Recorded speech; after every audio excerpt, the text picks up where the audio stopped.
Joining us again on TVC Breakfast. The Arewa Consultative Forum is sounding an alarm about a new terror group, Lakurawa, which has been causing significant unrest in Nigeria's northwestern region, particularly in Sokoto and Kebbi states. Now, this foreign armed group has been linked to a series of violent attacks, including a tragic incident in Mara village, that's within Ogie local government area of Kebbi State, where about 15 persons were killed. The Arewa Consultative Forum is urging security agencies to take swift and decisive actions to eliminate the Lakurawa group before it establishes a stronghold in the region and potentially spreads to other parts of the country. With the nation already facing numerous security challenges, the emergence of Lakurawa presents an additional threat that needs immediate attention. Well, that's the major takeaway of all concerned persons that have been speaking on the evolution, so to speak, of the Lakurawa group. That's what we also want to talk about now. We bring in for this conversation in the studio with us a security expert, Darlington Umoru. Thank you very much for joining us again. My pleasure being here. Good morning. TVC Breakfast. Also, Patrick Agbambu is with us. He joins us from our Abuja studio. He's the president and the CEO of Security Watch Africa Initiative. Thank you very much, Mr. Agbambu. Let's begin with you. So a lot has been said about the Lakurawa group. Well, what do you make of this group and the threat that it bodes to the Nigerian nation, and especially for the people of the northwestern region? Yeah, thank you. There is a serious threat, and the need to holistically face to and eliminate the group is very, very paramount, and is what every well-meaning Nigerian must support. Not just the government, but every well-meaning Nigerians must work towards ensuring that this group does not have a stronger hold, as it were. But I tell you that this is not a new group, so to say. They have been there. They were actually flushed out some time ago in 2019, but with the seemingly porousness of the border and the Niger Republic coup, they re-emerged again, this time around stronger and maybe what we could say more deadly. So I think that every well-meaning individual, organizations, government must make effort to ensure that these people are flushed out of any part of the country. Right. So let's go to him in the studio. I mean, he has really focused on what I wanted to ask about, that this group, is it actually a new group in that sense, according to the way the Arewa Consultative Forum is portraying it? But let's talk about how this set of people will not have a stronghold. I mean, we have the concern of recruitment at this point.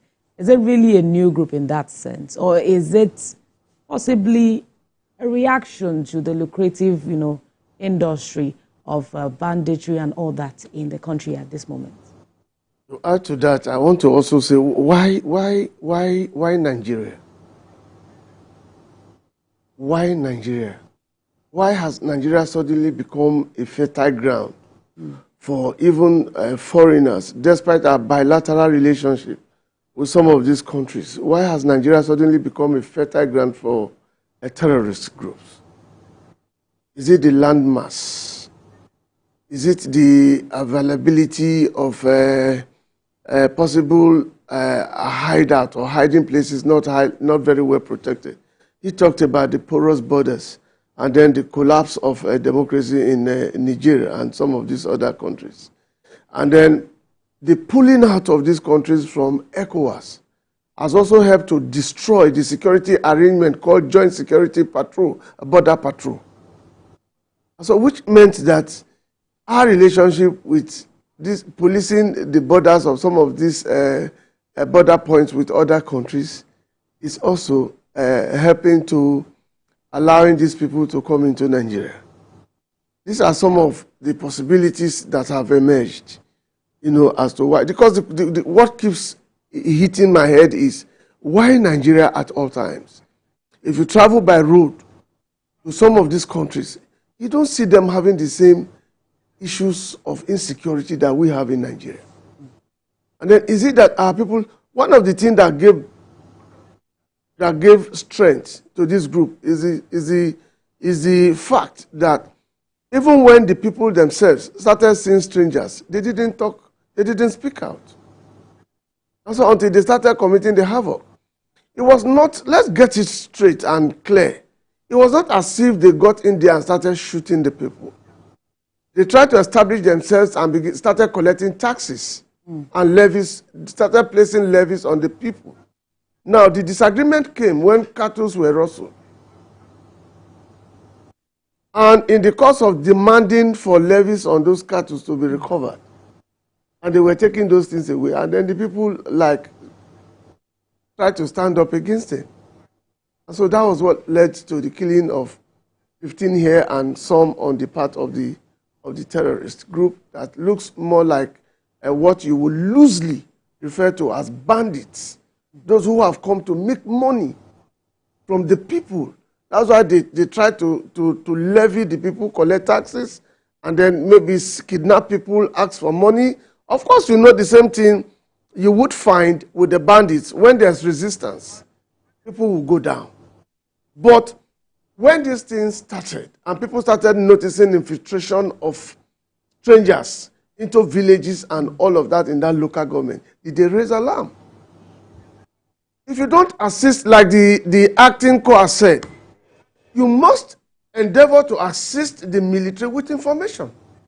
If you don't do that, you are not just placing your lives at risk, you are also going to be risking the lives of the security agencies and the military. Because by the time they'll be coming as in form of coming to reactionary measures. And that could mean that those people could just simply ambush them, expecting them. But if you gave out information, intelligence will be carried out, and then security will now be pushed into that place, and soldiers will be pushed into that place, and then they will not know how, whether from the air area or land, artillery, and then they'll be able to handle these people. But like the Arewa has said, it must be nipped, like it was done when they first came. But now, you don't have joint border patrol with the other countries where they are infiltrating from.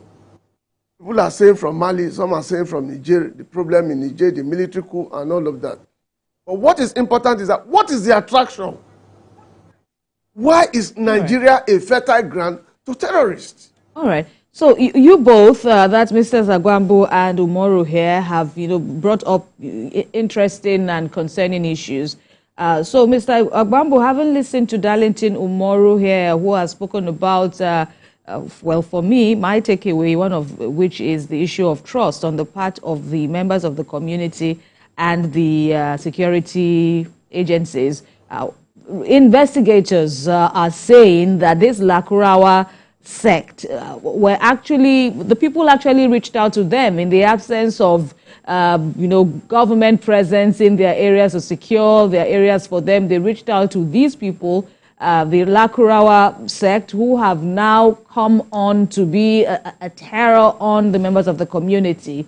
What do you make of that sense? And again, the fact that they apparently came from countries that have now pulled out of the ECOWAS region, talking about Mali, Niger. What are the chances that Nigeria gets needed partnership from these nations to fight them? Yeah, one of the factors that helped the fight against terrorism in the Northeast was the strong synergy with the neighboring 4 countries coming together in the multinational joint task force, which is headquartered in the N'Djamena, Chad. That really helped. There was a lot of diplomatic shuttle, even personally by the president then, and it gave impetus to the need to collaborate and ensure that these criminals do not have any way of escape, whether wherever they are coming from. And unfortunately, in this situation, it's, that is lacking. We have a seeming lack of cooperation with neighboring countries because of the regime change over there. And unfortunately, again, the Niger Republic and Mali and Burkina Faso we are not happy with the role Nigeria played during the impasse they have with ECOWAS. And so there seems to be nonchalant about what happened. Mr. Umaru asked one question, why Nigeria? Why Nigeria is that because, sadly, most Nigerians seem to be very docile when it comes to issue of taking care or being security conscious in their environment. Everybody thinks that it's not their responsibility, it's the responsibility of government to provide security. And so these criminals find Nigeria very porous and very easily accessible, and maybe I should even add gullible, because when you invited these people to come and help you, that is why most times we caution people, when you invite a talk today to help you secure something, tomorrow the talk will turn against you. And that is what is happening over there. I think people must be very, very, very careful with who they depend on, they seek help from. And this is where the situation, these people have gotten so strong within those communities, and they believe that they can do anything and get away with it. But some things comes out here seriously, that government must take the responsibility of ensuring that there's no ungoverned space in our country. You see, it's sad that there's so many ungoverned spaces, and this is where these people hibernate. This is where they have their sanctuary. I will recommend the method being adopted by the current governor of Katsina State, by galvanizing the people, to stand up and fight against all these bandits. That is the only way that can help, because the security forces, the government security forces, cannot be everywhere. In those far-flung communities where accessibility is difficult, this local security by the community members will be very, very helpful. Unfortunately, Sokoto State, Kebbi State, and some of all those other states seems to be lukewarm. I will tell you, with all due respect, that governance in those states seems to be non-existent, and that is what is affecting the situation over there. If you see what is happening now in Zamfara, with the new operation launched there, the joint task force that is launched there seems to be pressure over there.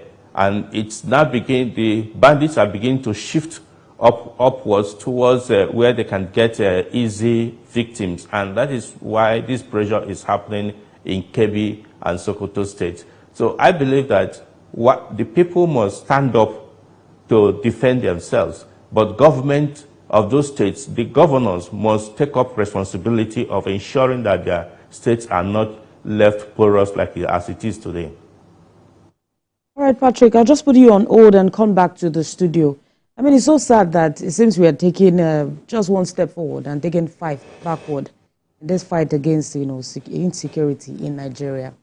And some experts have also said possibly we should be looking for a regional way to address this issue. They talked about intelligence gathering. And Patrick also mentioned galvanizing the people to also fight for themselves.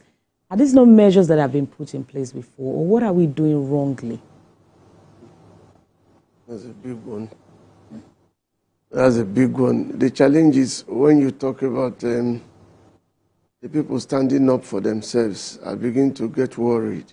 In a country or in a world, a globe, where we're talking about too much illicit arms in circulation, the basic problem we're having that is fueling terrorism across the world is the proliferation of illicit circulation of small arms and light weapons. Too many of them available. And when you talked about, just like the Zamfara State, former Zamfara State governor, at a point in time did say that the police should allow the Zamfara indigenes to carry their arms, so that they'll be able to stand on their own to fight against the bandits. That is like a minus on the part of the military. You're taking it away from them to say that they are not doing enough, or they are not capable of doing what they are supposed to do at all. I do not subscribe to such thoughts. And a minister sometimes told the Northerners to defend themselves. Defend themselves with what? With sticks against people who are carrying even superior firepower sometimes against the military. I think the challenge basically, like again, the former president of this country, Muhammadu Buhari, did cry out to say that he has lost. He didn't say this. I'm not quoting him now. Okay. I'm paraphrasing. Yes. You know, to say that the border, how much the border issues in the north has given him a problem in terms of the control of movement of all of these people and arms into the country, gave him a lot of headache. Like he lost, he was overwhelmed. You know, I'm trying to choose my words carefully. The truth is, can the Nigerian people actually defend themselves in a country where arms are not legalized? That's question number one. What we've found so far is that we've been seeing the formation of some regional armies.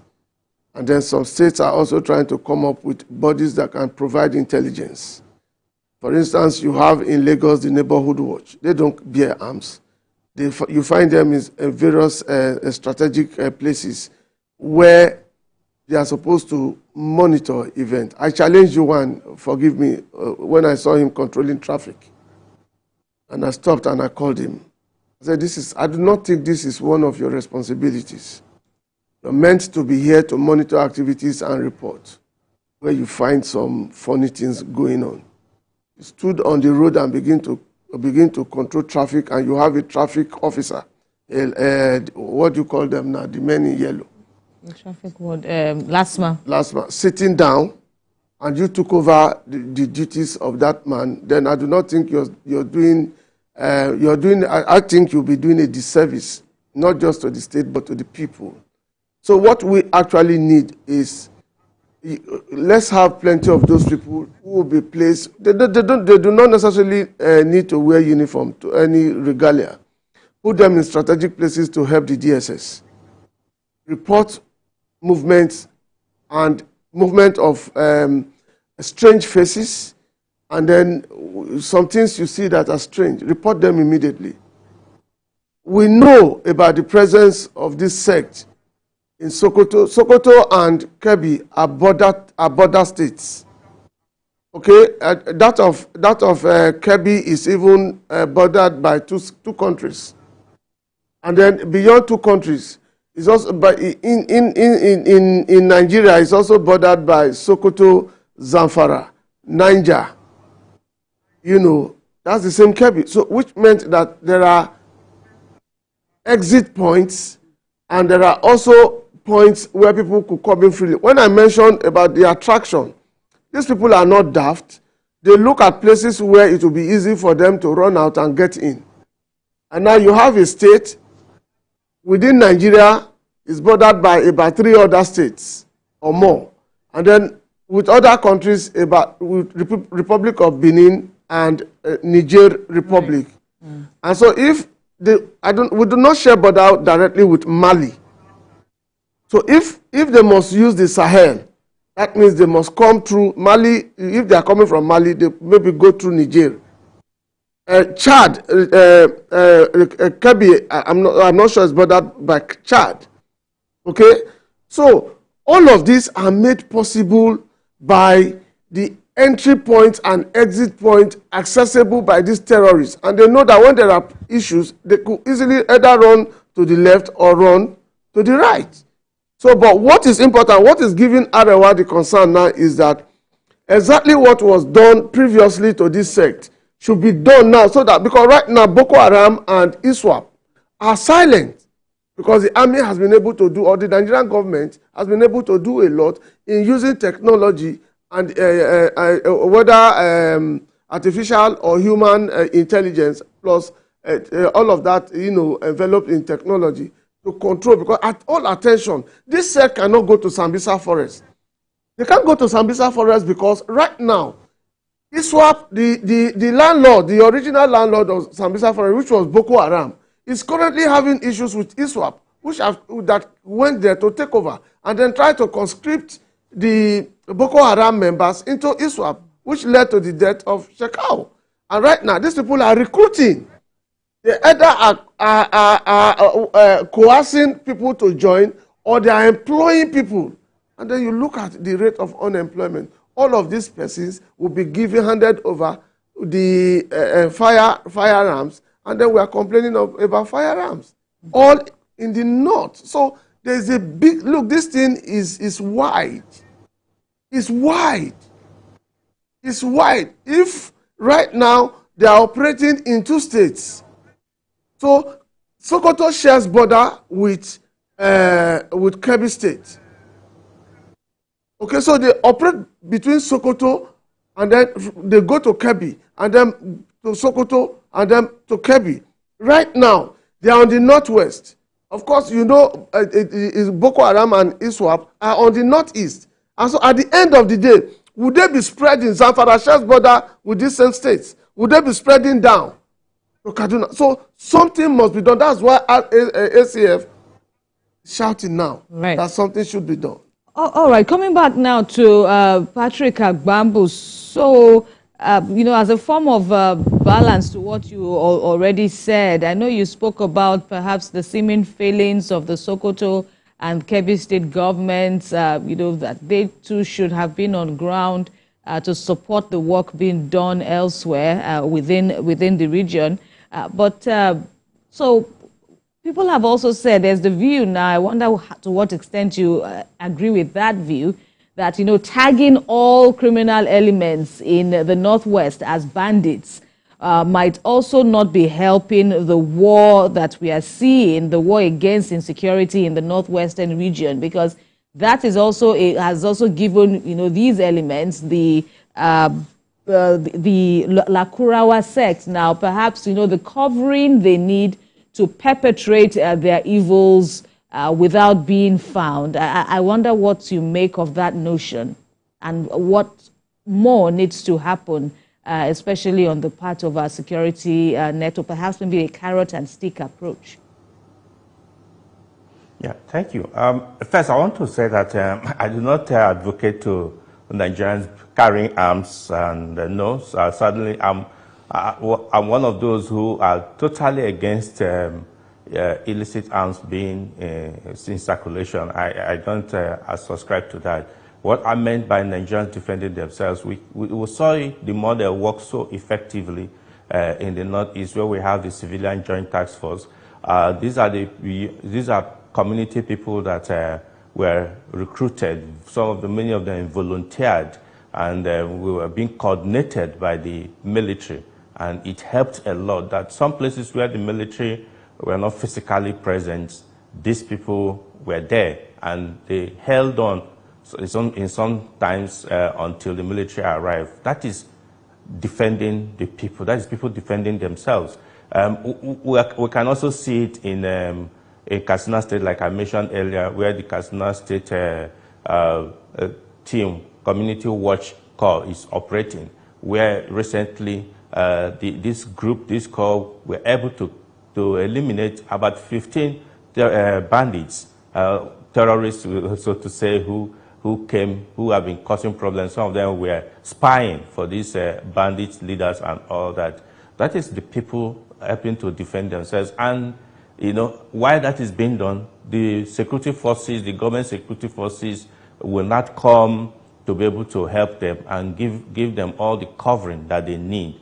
We must find a critical solution for this period where we are, because it's becoming something that people think, these bandits think we can come overrun the community and nobody will do anything, nobody will challenge us. Before security forces come, they will have carried out their mayhem and they have escaped. And the community people will be looking at them, looking so helpless. So, but you have some young people who can be screened by the government, selected and trained, cautioned, like we're seeing it working effectively in some states. That is an example that Kebbi State, Sokoto State, and other states that are facing the same challenge should also emulate.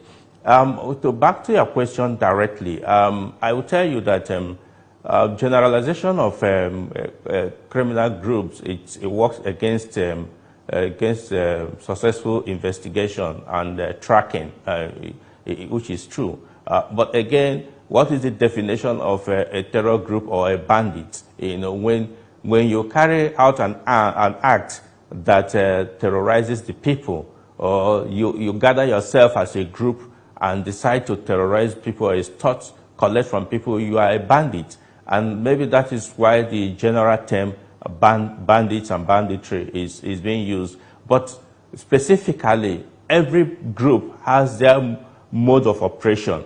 The investigators will be able to differentiate which group committed this act based on the way the act was carried out. And that is what will help.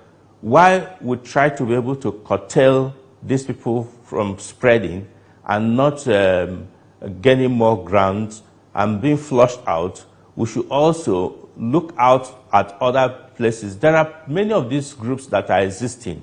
In Niger State, we have so many of them that the people, because of lack of faith in government, in their local government, in their community leaders, they have put their trust in some of all these groups, believing that they will protect them. But in the long run, they will turn back against the people. That is why the people must be very, very suspicious of whoever offers help to them in terms of protection. I think that as it is right now, the security forces, now the acting chief of army staff had gone over to that place. He has assessed the situation, he has seen it. He will be having a meeting with the field commanders to be able to brief them. There's need to re-strategize. Why the intelligence group must do their work. That is one angle I have said that Nigeria has failed in terms of intelligence. Both community intelligence and the statutory intelligence, the state intelligence, this too has failed in being able to provide the needed information that the striking force, that the forces need to be able to carry out their work.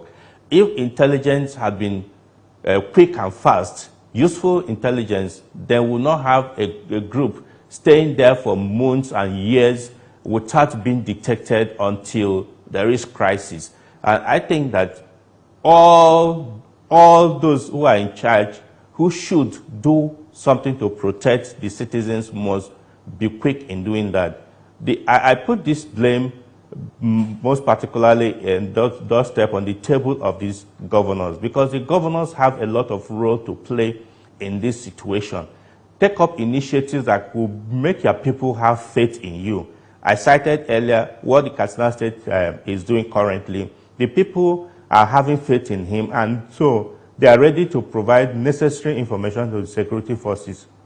That is what we expect from these governors.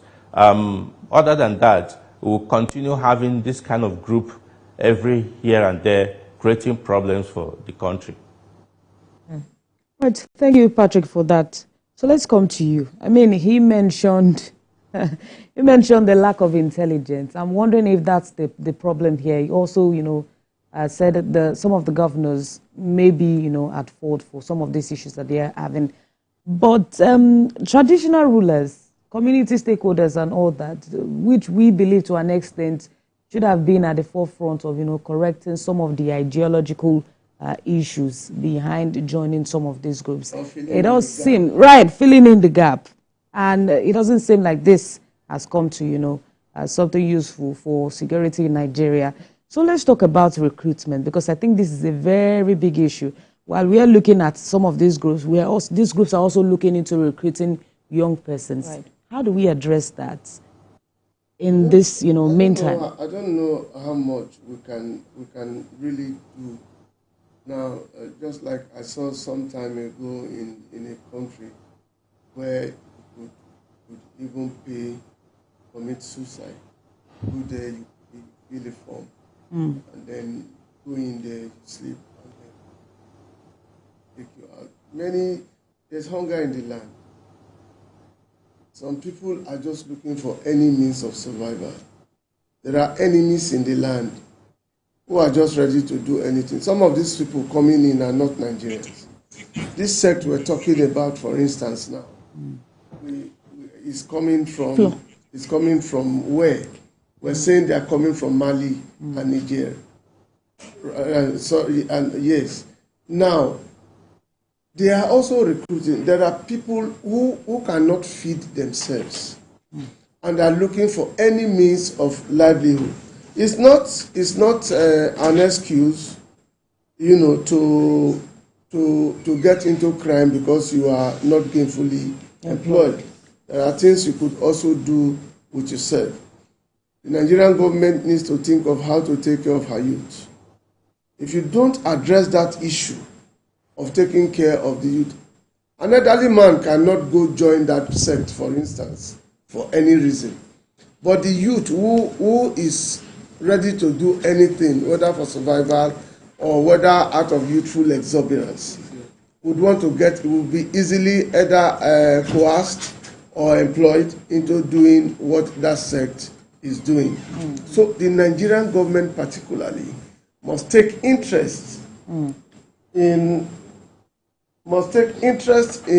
the youth.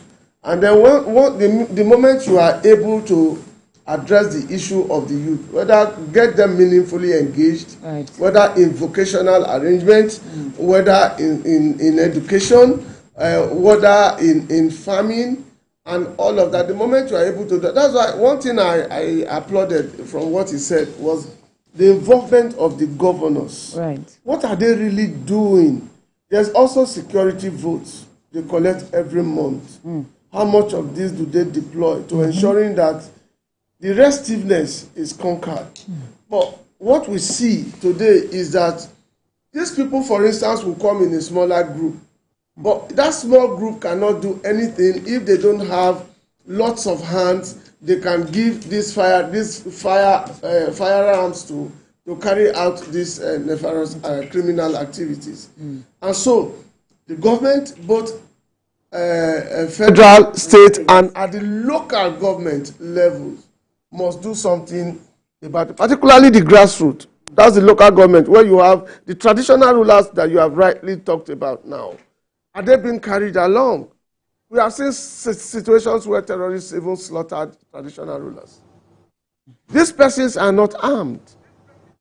They are vulnerable. And so until we begin to look at the possibility, that's why I asked that question earlier on. What is the attraction? And he has talked about the attraction. We have so much porous border. And I've said here in this studio that if you lined up all the security agencies across our border points, whether the legal or the illegal, on this across these four countries that we share borders with, we will not be able to cover them. So what we need at this point in time is more of the power of technology, where we can have artificial intelligence, and then you will reconcile that with human intelligence. Where you are unable, where you have artificial intelligence and you are unable to reconcile it with human intelligence, you will still get it all wrong. Because artificial intelligence will only provide you with images that will be read very well and interpreted, and that will be verified by human intelligence, particularly on ground. All right. And then the people should be able to speak out. All right. We have just about 3 minutes or thereabouts. I hope we can get final comments from you both. But starting with you, Patrick Agbambo, how would you briefly assess the level of de-radicalization programs for the youth, especially in that region? Yeah. You see, the problem we have is that parenting have lost its hold. Most people, parents and communities don't care about the younger ones, and therefore someone who you do not care for, it turns out to become a problem to you and to the society in future. And when you don't care for them as a parent or as community, then they are open to be indoctrinated by or radicalized by anybody or any group that they can hold on to that come across them. That is what is happening in that region, not only in that region, across the country, because when you go to south, go to southeast, you see the same situation we are talking about, where the young ones are being promised what is not real, and they take up arms against the same communities where they live. And so I believe that parenting and community responsibility must play the role strongly in making sure that the younger ones are not open to being influenced by these bad people who are looking for hands to be used to perpetrate their crimes. All right. And final words from Darlington Moro. My final word is that right now it's very worrisome that we are having lots of groups that do not mean well for this country. We need to encourage our military and other security agencies to up their games, so that they'll be able to nip in the bud right now before this particular group escalates. And then we'll begin to talk on how to, conquer them. Let's see what the security agencies and the military can do at the moment, with the cooperation of the traditional rulers, particularly those at the grassroots, local government officials, the traditional rulers, and then to work with states to see how all of this can be brought down now, can be put to an end. But right now, this government is interested in fighting insecurity. Right now, we cannot talk about, I don't know how we can address the issue of the joint border patrol now with the other countries, particularly Niger. That is a very big challenge right now. It meant that Nigeria must do everything to protect our borders, look at where the exit point for these people and the entry point for this new sect. And then if you are able to block these points, then take them on at the middle. I think we'll be able to eliminate them. All right. That's an optimistic note, and we hope that is the reality, not just for the people of the Northwestern region, but elsewhere. Darlington Moro and Patrick Agbambu, we thank you very much for your contributions on the program this morning. Thank you once again for having me. Right. Thank you so much.